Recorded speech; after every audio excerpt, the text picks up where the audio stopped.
Hello, everyone, and welcome on into the Unabated podcast. I'm Thomas Viola, and joining me back in the captain's chair, it's Captain Jack Andrews. Jack, how are you doing today? You had a nice week off last week. Rufus and Justin were on the show. If you were a video viewer, you saw Rufus. If you were an audio listener, maybe you weren't aware he was on the show, but he was here.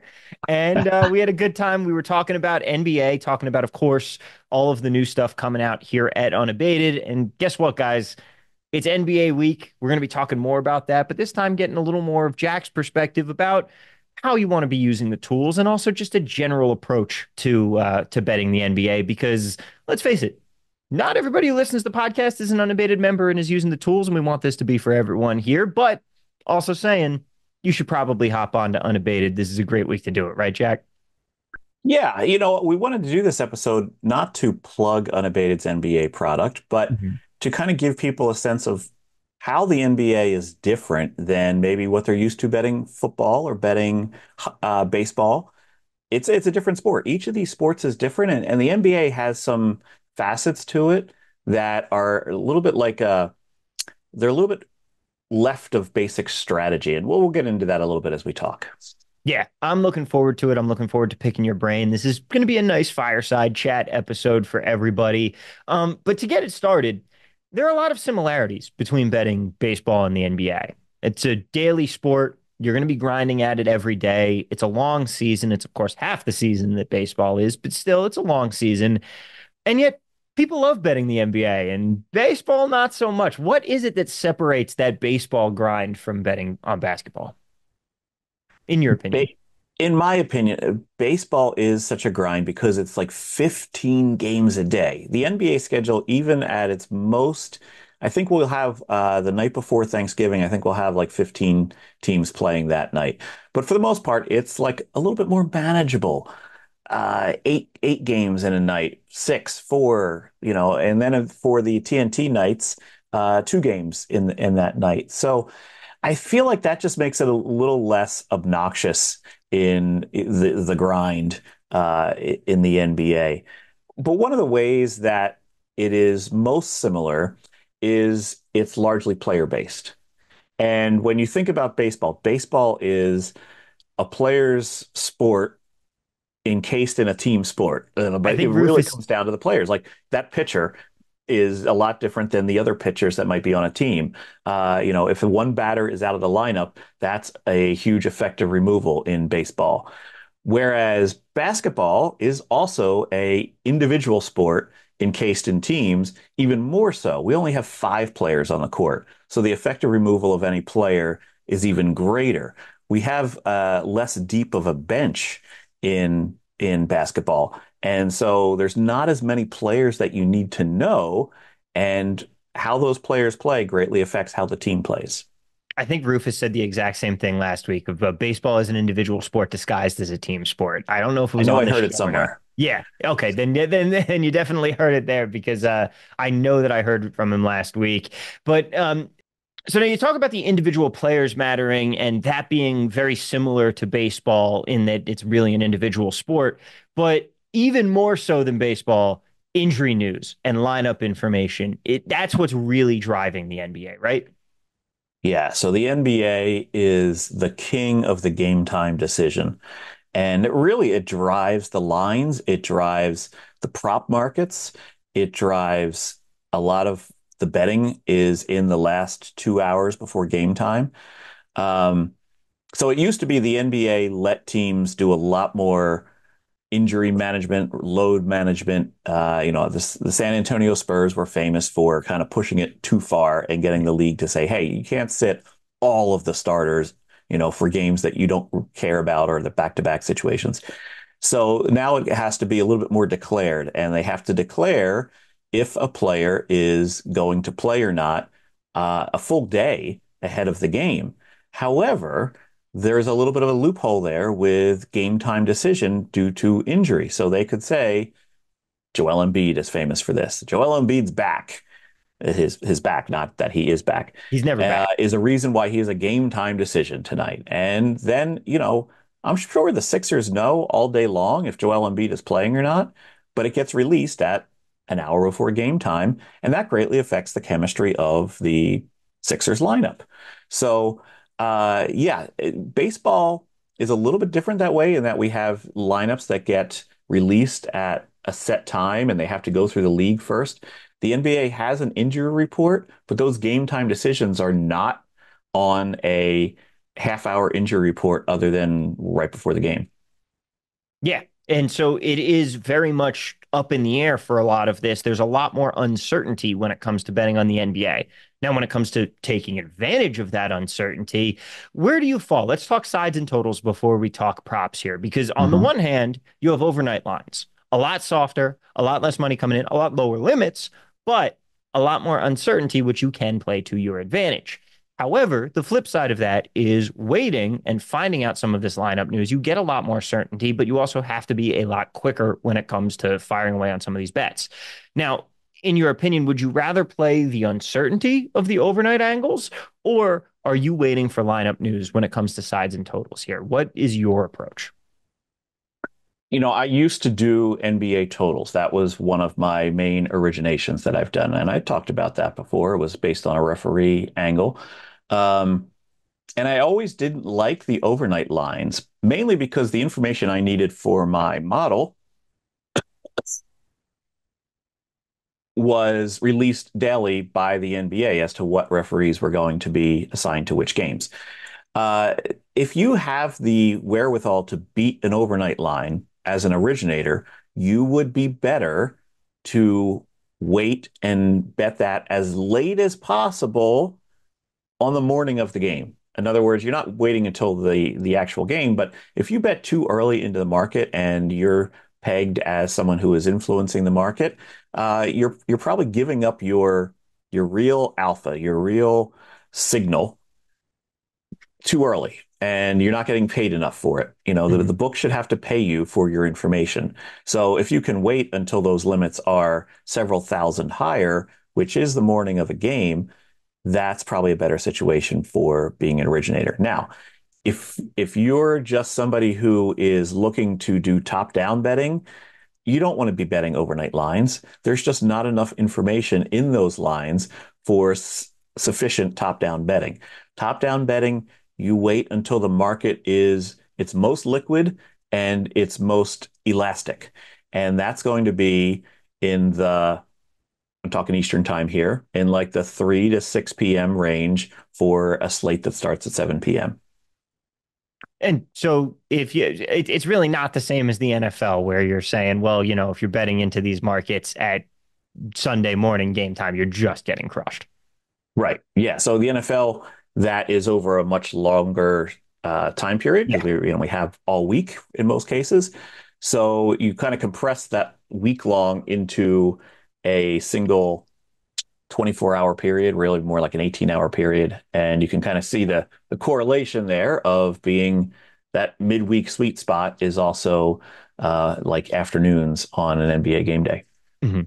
Now, how about props? Let's get into the props a little bit here. And again, we're not, last week, let's face it, was really about talking more about the unabated toolkit that we have. But I know that one of the common questions that we are getting in the Discord right now, especially, is what is your approach to props using the unabated tools here? The prop simulator does produce edges and say, hey, this is your edge on this game. How are you attacking those? Is there a range of edges that you're looking at? And we're going to get into a lot more here because I know you did a premium live stream earlier this week. And if you are an unabated member, you should really check that out. You had a lot of fantastic prop knowledge in there, but let's start talking about that a little bit here. Yeah, so this is a really common question, as you mentioned, and there's a couple different data points here. So I'm just going to kind of fire through what's in my mind. The phrase "all markets tend towards efficiency." It doesn't mean markets reach efficiency. It means they tend towards efficiency. The greater the time lapse through the market, the more efficient it will become. That's true for games, from the opening line to the closing line, but it's also true for seasons. And that's something that a lot of people overlook. The market right now, we're at the start of the season, is the most inefficient it's going to be, and it's going to slowly get more efficient. So there's a lot of things that we know about the NBA season, and there's so much more that we don't know. what will be the effect of this player or that player? What will be the effect of this rule change? What will be the effect of this new coach or something like that? We'll kind of learn that as the season goes on, and that's going to add to the efficiency. But right now, there's a lot of unknowns. You can't really go by preseason NBA because there's a lot of teams and players that are just trying things out or going through the motions or fighting for a roster spot, that sort of thing. Or playing So their son. yeah, the efficiency of the market is the first thing. So when there is greater variance in the market, you need to be cognizant of what side of favorites or underdog you're on. So and this is pretty logical. If you're faced with a high variance situation, you want to be in position to bet a little and win a lot because that's when variance favors you. You don't want to be in a position to bet a lot to win a little because those are the situations where you don't want variance to creep in. And we know variance is going to be all around at this point. So when given the choice, and I gave this example on the live stream the other day, when given the choice of having the same EV on two different lines, but one of them is at like minus 140, let's say under 7.5 assists, minus 140, and the other one is under 6.5 assists, even money, you would want to go with the one that is the even money, the less vig you're having to pay, the less that you'll have to bet more to win less situation because there's a lot of variance early season. Now, later in the season, when we have a lot more view of what a player is and isn't and how the models are lining up to make these projections, you could consider going with the one that is the minus 40, laying more to win less type of situation because there's higher certainty there. So that's one of the key things for if you're betting early season NBA. Mhm. And I think the other thing, and sorry, Tom, if you have like a whole list of items to go through, and I'm just kind of No, please ripping off continue. here.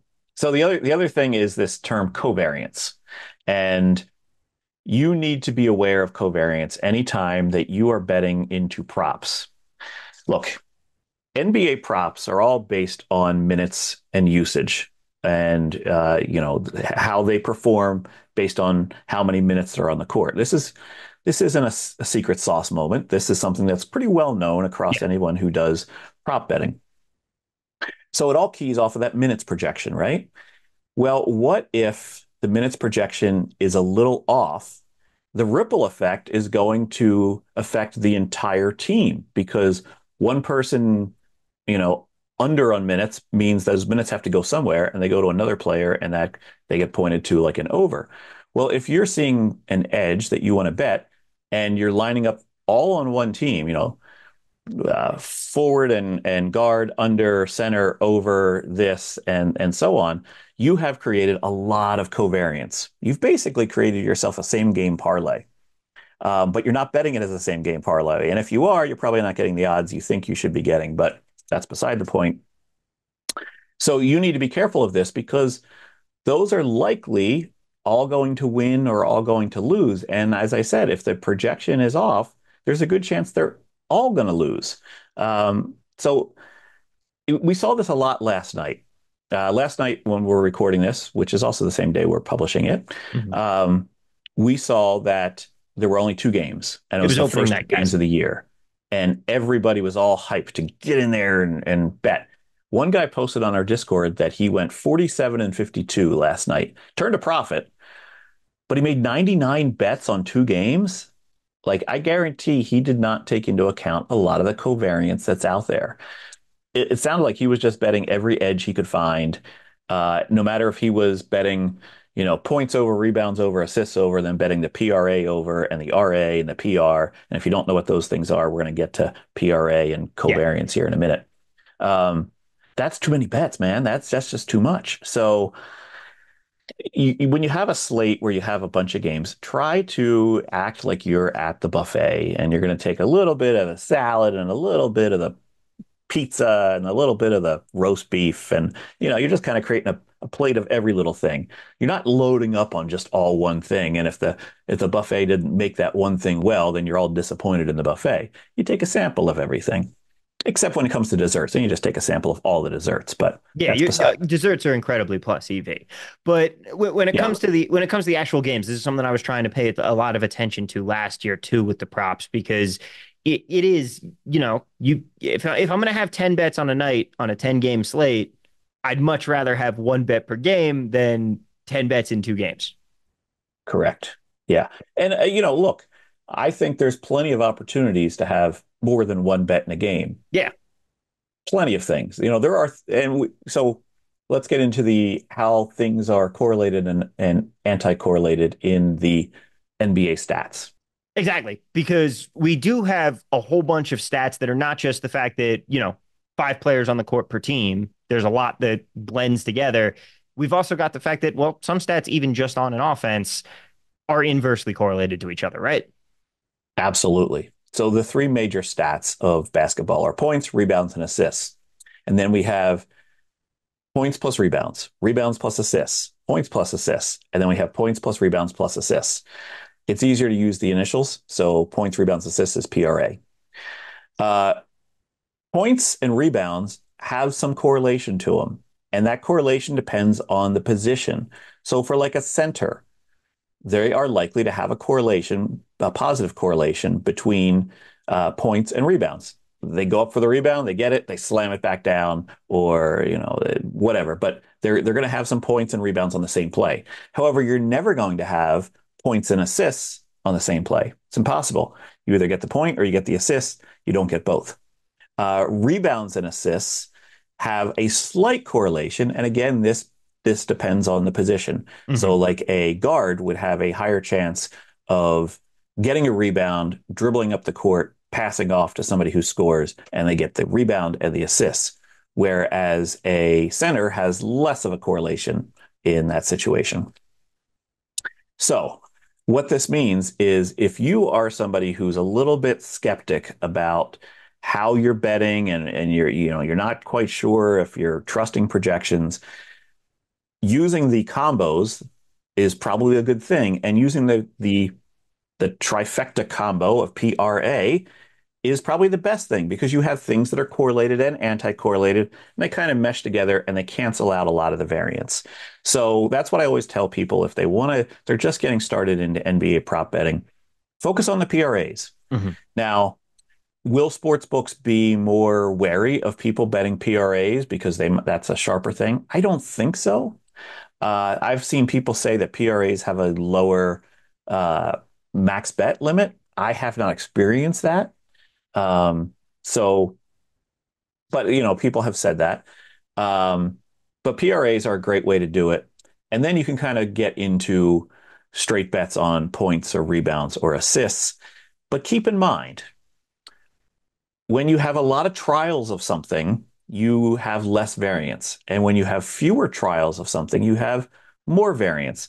So something like three-pointers made by a player in a game that isn't on the Boston Celtics in their opening game where they that was They're just just raining. ridiculous.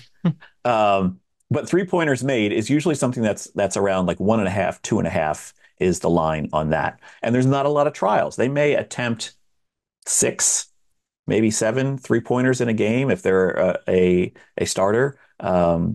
So you have to figure that there's less trials there and there's less chances for it to happen. Variance is going to be much higher. Same thing with assists. A lot of players, their assist number might be very low. Maybe just 4 to 5 assists. You got to realize there's going to be less trials of that. On the opposite end of that spectrum are points. Points, especially if it's a starter player, could be 24, 27 around there for a good player. And there's a lot of situations where they make a 1 point free throw, a 2 point field goal, or a 3 point basket. So there's a lot of different ways it can go as well. And that has actually less variance. So keep that in mind. If you're going into betting on props and you're not quite sure exactly how you want to attack it, I wouldn't attack points, rebounds, assists plus PR plus PA plus RA plus PRA. Too much. 97 bet guy or 99 bet guy, however many it was. That's too much. You need to kind of pick and choose which angles you're going to approach and then move on to the next game. Don't just see something green on the screen and Pavlovian response and bet, bet, bet. Now, when it comes to those specific individual games, like I don't want to just ask you how many bets should I have on a game because that's not helping anybody and that's not productive. Mm-hmm. But when it comes to the correlation that is coming in between two players, is like you said, if somebody's minutes go down, somebody else's minutes go up. That's the same thing with stats. There's kind of only so many points that are going to go around in a game. It's obviously not a Mm-hmm. finite limit, but when it comes to trying to keep in mind some of this correlation and some things where you might be betting against yourself or betting two very correlated things that you don't quite realize. What are the things that people should really be watching out for when attacking a single game to try and avoid some of that correlation? Yeah, the best way to avoid the correlation is to realize that if you bet too many things, you are basically signing off on a game script of exactly how something's going to happen. You're not leaving Mhm. yourself a lot of optionality.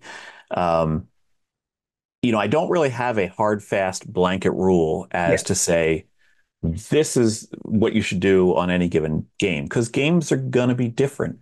Um, the guys that do our projections, Justin and SBK and John, they had a live stream where they said, "Look, this Knicks Celtics game has a blowout risk, Mhm. and that's why we have some bench players set to overs, and we have some unders on some starters.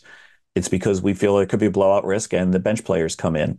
They nailed it, but also keep in mind is that's a game script. That's something where they're factoring that in, and you're fortunate with our team that you get some of their explanations on why they've set some of these lines and these minutes projections.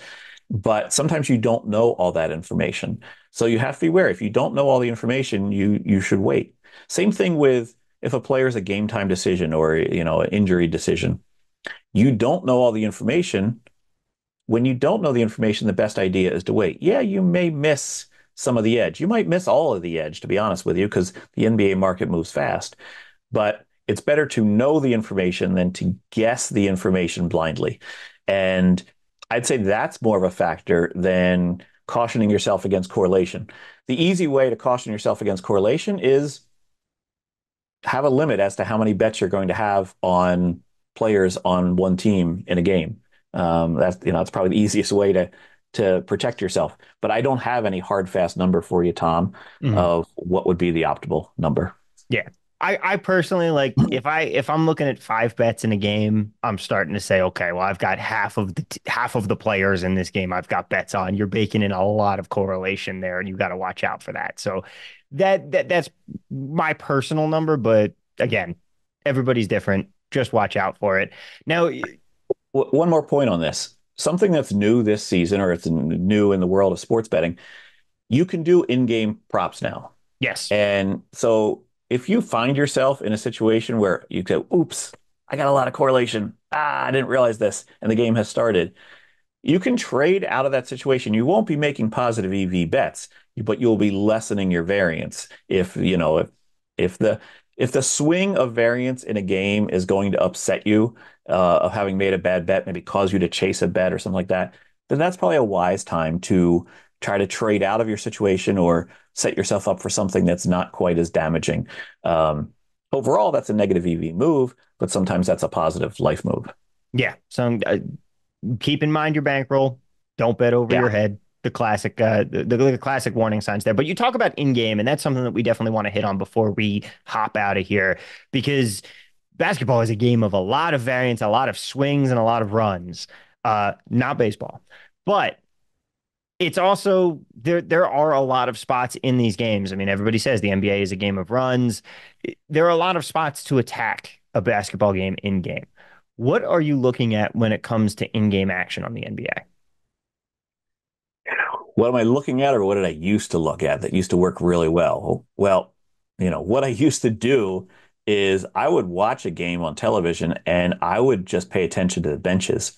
I would see when, somebody would stand up on the bench and I could identify, oh, that player is coming in for Anthony Davis or, some other key player. Mhm. And I know that when they get in there, the defense drops. So you go ahead and you bet the over as soon as you see that player stand up on the bench. Now, by the time they check in and it comes across the play-by-play that they're in the game, that line adjusts. Mhm. Bing, bang, boom, it adjusts. Um, but this used to work previously. Now I'm not so sure that that would work quite as well. I think this would be a great idea for the NBA is to have like a red zone that is just cameras focused on the benches, and then a screen in the middle that is the game going on, and so you could see the coaches and all this, but you could see like the changes about to happen in the lineup. Unfortunately, in today's NBA, these coaches are so analytical that they know that the optimal time to sit Anthony Davis is with 3 minutes left in the first quarter, and to bring him in with 10 minutes left in the second quarter. And if you were to chart it out game to game, you would see he sits at almost the exact same time every game. Yeah. Well, the sports books know this, and the more than the sports books, the sharp bettors that are shaping a lot of these lines know this. So you don't see these edges in the market quite anymore. We do have at Unabated, we have our in-game alt line calculator where you can enter in how much time is left, what the score is, and choose a baseline from our screen, like Pinnacle or Bookmaker or even Circa, if Circa is doing the game. And you can find what all the alt lines should be priced at. I was looking at this last night during the second game, the Lakers Minnesota game. There were edges out there. They still exist out there. They're not in as many as the major sports books, but maybe some of those new sports books that everyone keeps talking about. They have edges out there in in-game betting. So in-game betting is absolutely still a thing. It's especially if you're somebody who likes to watch the games, you can be a little bit more in tune with the flow of the game, who's in and who's out, and then use some of these tools to kind of find some positive EV on the game as well. How about some of the more rudimentary stuff? Like, for example, if a team is breaking every three-pointer in the first quarter, are there enough possessions in a basketball game where you're expecting some sort of regression to the mean? Like if a team's shooting really cold, you're not expecting that the whole night. Is that something that is just still already priced in, or is that still something that you can look at and be like, okay, well, they got off to a really bad start, but might be time to Mhm. grab some of them in game? Yeah, so the way that an in-game pricing algorithm works for a sports book is you take everything you know about the game pre-game and you load that in. So we know the closing line, we know where the line should be. Then you take everything that's happened in the game so far and you load that in. That includes offensive efficiency, defensive efficiency, pace, all those things. And then you regress them to the mean in terms of what those two different data sets would produce. So in other words, like if a game is going slow and tending towards the under, but the pregame total was, let's give a high number, 236 points. And they're currently they only score 52 points in the first quarter. Your in-game line is not going to be fully towards the 52 point pace, and it's not going to be fully towards the 236 point pace. It's going to be more towards the 236 than the 52, which works out to 208 points. It's going to be more towards the 236 than it is towards the 208 because we've only played one quarter of the game, and the efficiency plus the pace are this, but that doesn't mean that that's going to carry on directly through the rest of the game because we have this pregame information that says these two teams should be having a higher score. A lot of players, unfortunately, take a pregame line, and so let's say they liked the under pregame and they see it get off to or no, sorry, let's say they like the over pregame. They see it get off to a slow start and they see that the in-game total is now like 228. And they go, man, I was almost going to be a sucker and bet this over 236 pregame, but now I can get it for 228. I'm all in on it. No, this is a different game than the thing you were going to bet on pregame. That Yeah. thing you bet on pregame, that's done. That's a set of information that will never come back again. We now have new information we've entered into the equation, which is the current pace of the game and maybe some other factors that have come up during the game so far. That's the information plus the pregame that you should be betting with, not just based on your pregame. 236 is now 228. That's an over all day. That's a very risky fallacy to fall into. Yeah, that is absolutely something that you see a lot of new bettors that are coming in, and they're saying it could be the same thing with if a favorite falls far behind, and they say, oh well, Yes. I got this these guys were minus 14 at the start of the game, and now I'm getting them at even money, and they're down 10. Like, well, there's a reason for that. Yes. Yeah, that one you see a lot. Yeah. Yeah. Yeah, that's one of those that just like it's an easy way to get you because logically it tracks and makes sense when you're not thinking about it the right way. But then again, I Sure. suppose that is most things there. But anyway, Jack, I think that is going to do it for us here. I think this has been a great primer for people when it comes to betting on the association this season. And of course, if they want more advice, more helpful stuff, and more tools to help them conquer the NBA this season, they should head to unabated.com, sign up for a demo at unabated.com/demo, and I'll walk you through how the tools work. But even more so than that, we have our NBA projections out now. Of course, our conditional projections with player injury status and information, the NBA news that Justin, Steven, and John are bringing us. Absolutely fantastic job that team is doing. And if you are an unabated member, you do get access to their premium live streams that they're going to be doing almost every day, talking about the NBA slate ahead, talking about the projections that they're putting out, and giving out a ton of great alpha. So now is the time of year to head on over to Mm-hmm. unabated.com and get in on the action with us. It has been an absolute pleasure. Thank you all so much for being here with us and listening. As usual, we appreciate it. We appreciate you. And we'll be back here again next week. But until then, of course, best of luck and let's cash some tickets. We'll see you next time, everybody.